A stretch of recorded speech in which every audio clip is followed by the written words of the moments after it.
नमस्कार, आप देख रहे हैं न्यूज़ जीरा और मैं आपके साथ विपिन। विपक्षी गठबंधन इंडिया में सीटों के बंटवारे को लेकर सक्रियता बढ़ गई है। इससे 6 राज्यों में लोकसभा की 196 सीटों पर असर पड़ सकता है। इन राज्यों में अभी 113 सीटें इस गठबंधन के पास मौजूद हैं। वहीं राजनीतिक विशेषज्ञ मानते हैं कि यदि गठबंधन अच्छी तैयारी के साथ चुनाव मैदान में उतरे तो वह इन राज्यों में बेहतर प्रदर्शन कर सकता है। हालांकि 2 राज्यों उत्तर प्रदेश और दिल्ली में गठबंधन के प्रभाव को लेकर राजनीतिक जानकार आश्वस्त नहीं है। इन 2 राज्यों में इंडिया के पास 87 में से महज 6 सीटें हैं। अगर यदि भाजपा भी इससे जुड़ती है तो भी इसका मौजूदा ताकत महज 16 सीटों की ही बनती है। इंडिया गठबंधन के दलों की प्रभावी उपस्थिति महाराष्ट्र, बिहार, तमिलनाडु, झारखंड, पश्चिम बंगाल और पंजाब में है। पिछले चुनाव में विपक्षी गठबंधन ने सबसे अच्छा प्रदर्शन तमिलनाडु में किया था और द्रमुक के नेतृत्व में 39 में से 38 सीटें जीतने में सफलता हासिल की थी। यह प्रदर्शन फिर से दोहराना उनके लिए आसान नहीं होगा, लेकिन इसके बावजूद विपक्ष वहां अगले आम चुनावों में भी मजबूती से उभर सकता है। इसकी वजह प्रमुख विपक्षी दल अन्ना द्रमुक का अपेक्षित रूप से जमीन पर मजबूत नहीं होना है। इंडिया गठबंधन के सबसे बेहतर प्रदर्शन की उम्मीद बिहार में है, क्योंकि इस बार राजद, कांग्रेस और वाम दलों के अलावा जनता दल भी इसका साथ है।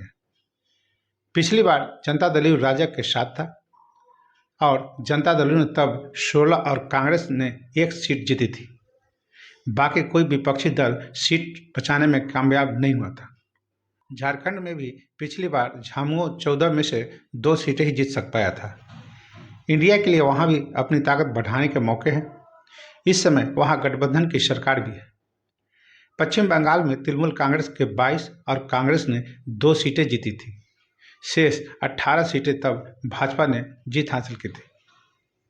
यहाँ इंडिया और भाजपा के बीच कड़ी टक्कर के आसार हैं तथा कांग्रेस और तृणमूल वाम दल यदि मिलकर चुनाव लड़ते हैं तो उनका प्रदर्शन पहले से बेहतर होने की उम्मीद की जा रही है।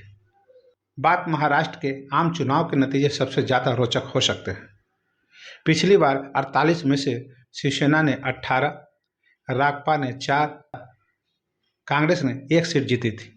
शिवसेना ने तब भाजपा के साथ मिलकर चुनाव लड़ा था। अब स्थितियां बदल चुकी हैं।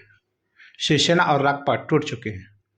उद्धव और पवार विपक्षी खेमे में हैं और यह देखना है कि इन दलों को परंपरागत मतदाता उनके साथ टिका रहता है या बागियों के साथ बढ़ जाता है।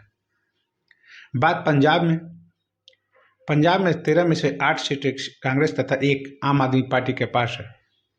कांग्रेस और आप में गठबंधन होने से उसकी स्थिति बेहतर हो सकती है।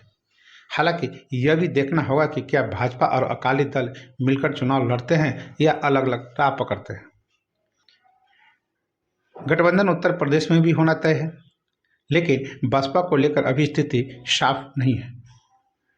पिछली बार बसपा ने उत्तर प्रदेश में 10, सपा ने 5 तथा कांग्रेस ने 1 सीट जीती थी। प्रदेश में भाजपा की मजबूती और राम मंदिर की स्थापना के प्रभाव से विपक्ष के लिए अच्छी संभावनाएं कम हैं।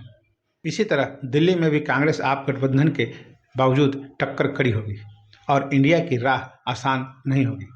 तो बस अभी के लिए इतना ही। तो हमें आज्ञा दीजिए। नमस्कार, आपका दिन शुभ हो।